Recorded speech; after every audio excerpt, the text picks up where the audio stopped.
Welcome to Quote Almanac, your sanctuary for probing the profound thoughts of the luminaries of yesteryears. Today, we delve into the life and mind of Sir Isaac Newton, a polymath whose intellectual odyssey reshaped the contours of science and philosophy. His life was a rich tapestry of relentless inquiry, groundbreaking discoveries, and profound quotes that encapsulated timeless truths about the cosmos.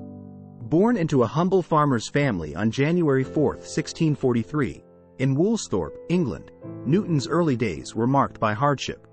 His father passed away 3 months before his birth, and his mother remarried, leaving young Isaac in the care of his maternal grandmother. But destiny had more than the bucolic life of a farmer in store for him. It was the quintessence of curiosity that propelled him into the realms of the unknown. Newton's educational voyage commenced at King's School in Grantham, where his intellectual sparks began to flicker. From here, the road led to the hallowed halls of Trinity College, Cambridge, in 1661. Initially enshrined in the classical education, the undercurrents of a scientific renaissance beckoned him.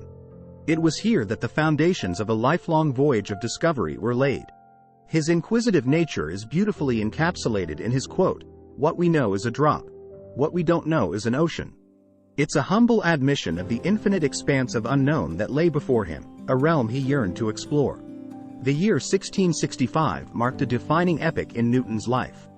The outbreak of the Great Plague led to the closure of Cambridge, sending him back to the seclusion of Woolsthorpe. Little did the world know, this retreat was to become a fertile ground for the germination of ideas that would reshape the understanding of the natural world. This period, later known as his Annus Mirabilis or Year of Wonders, bore the fruits of calculus, optics, and the gravitational theory. The lore of an apple falling from a tree, nudging Newton towards the monumental insight of gravitation, is emblematic of the simplicity from which profound understanding springs. This simplistic yet profound observation heralded the articulation of the universal law of gravitation. It was a leap that placed earthly and celestial phenomena under the same universal lens, an idea that was revolutionary at the time. As we journey through the annals of Newton's life, remember to subscribe to Quote Almanac if you're drawn by the narrative of endless inquiry and revolutionary insights. Your engagement propels our journey into the heart of history. The publication of Philosophiae Naturalis Principia Mathematica in 1687 was nothing short of a scientific revelation. The tome, laden with the 3 laws of motion, heralded the dawn of classical mechanics. His insight, "To every action, there is always opposed an equal reaction," bridged the realms of empirical reality and profound truth, forming the bedrock of Newtonian physics. His investigative trail led him into the realm of light and color. The whimsical dance of colors as sunlight pirouetted through a prism opened the door to the corpuscular theory of light. This was more than just a theatrical display of colors. It was a passage into understanding the fundamental nature of light and color. But the voyage of Newton's intellect wasn't solely anchored in the empirical world.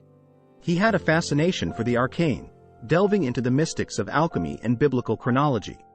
His alchemical pursuits, often shrouded in mystery, were a testament to his boundless quest for understanding, even in realms considered obscure or mystical.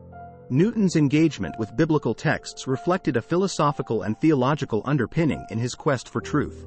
His endeavor to find coded messages in the Bible showcased a blend of scientific genius and a quest for transcendent truths.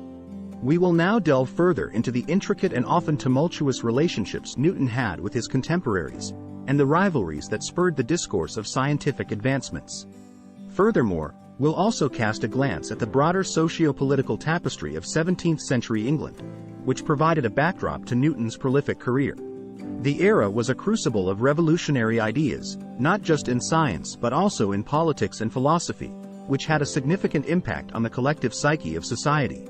The scintillating rivalry between Sir Isaac Newton and Gottfried Wilhelm Leibniz over the invention of calculus is a saga that not only shed light on the evolution of mathematical thought but also on the human elements of pride and competition that accompany groundbreaking discoveries.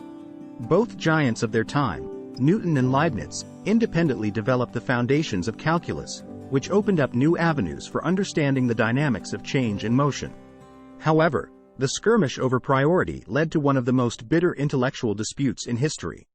The story of calculus is not merely a tale of mathematical abstraction but a human drama intertwined with the ego, national pride, and the insatiable quest for recognition. Newton's method of fluxions and Leibniz's differential calculus, though stemming from different notational systems, were a leap towards understanding the continuously changing nature of reality. The bitter dispute that followed, known as the calculus priority dispute, stretched beyond the lifetime of both protagonists, entangling the scientific communities of England and continental Europe. This dispute, though seemingly a distraction from the lofty ideals of scientific inquiry, sheds light on the human facet of scientific advancement. The desire for recognition, the craving for a lasting legacy, and the essence of intellectual rivalry are threads woven into the fabric of this historical narrative. Furthermore, Newton's relations with other luminaries of his time like Robert Hooke and John Flamsteed were marked by similar competitiveness and at times, acrimony. These interactions, rife with human emotions and frailties, painted a picture of Newton that went beyond the unemotional facade of a scientific genius. They revealed a man driven not just by a quest for understanding but also by a desire for recognition and a sense of rivalry. Now, let's cast our gaze upon the broader canvas of 17th-century England.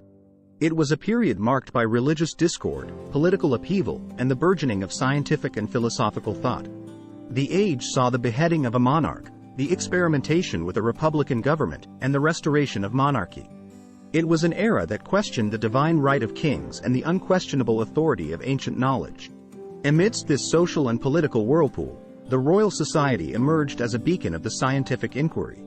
Newton, being an active member and later the president of the Royal Society, found himself in the heart of the intellectual Renaissance. His interaction with the society provided a fertile ground for the exchange of ideas, fostering a culture of empirical evidence and logical rigor over speculative thought. Newton's era was also a period where science and religion often found themselves at crossroads. The mechanistic worldview propounded by Newton and his ilk challenged the traditional religious understanding of the cosmos. His work laid down a framework that sought to explain the workings of the natural world through laws and principles that could be empirically validated, moving away from the realm of divine whimsy. However, Newton himself was deeply religious and spent a considerable amount of time studying and interpreting the biblical texts. His attempt to reconcile the mechanistic worldview with religious beliefs reflects the complex interplay of science and religion during this period. Moreover, Newton's involvement in the economic and political sphere as the warden, and later master, of the Royal Mint showcased a man engaged with the practical affairs of the world. His efforts in reformation of the currency and tackling the issues of counterfeiting contributed to the economic stability of the realm, showcasing a different facet of his genius. As we draw closer to the conclusion of our narrative, the portrayal of Sir Isaac Newton we attempt to sketch is one of an enigmatic genius, a fierce competitor, a devout believer, and a dedicated public servant. His story is a mirror reflecting the broader narrative of human endeavor, the eternal quest for understanding, and the complex dance of cooperation and competition that drives the engine of progress. Yet, amidst this colossal voyage of discovery, Newton's life was tinged with shades of solitude and melancholy. His quote, "I can calculate the motion of heavenly bodies, but not the madness of people," echoes the enigmatic solitude that often accompanies the voyage of great minds. It's essential to reflect upon the legacy of Newton not just as a scientific maestro but as a beacon of relentless curiosity and profound introspection. His voyage, though laden with solitude, was a clarion call to humanity to embark upon the endless odyssey of inquiry. As we conclude our narrative, we've not merely traversed the annals of a genius's life, but we've ventured through the odyssey of human curiosity, epitomized by Sir Isaac Newton. Before we part ways, if this expedition into the corridors of the past has kindled a flame of curiosity within, do hit the like button and subscribe to Quote Almanac for more enlightening tales that bridge the chasm between the past and the present.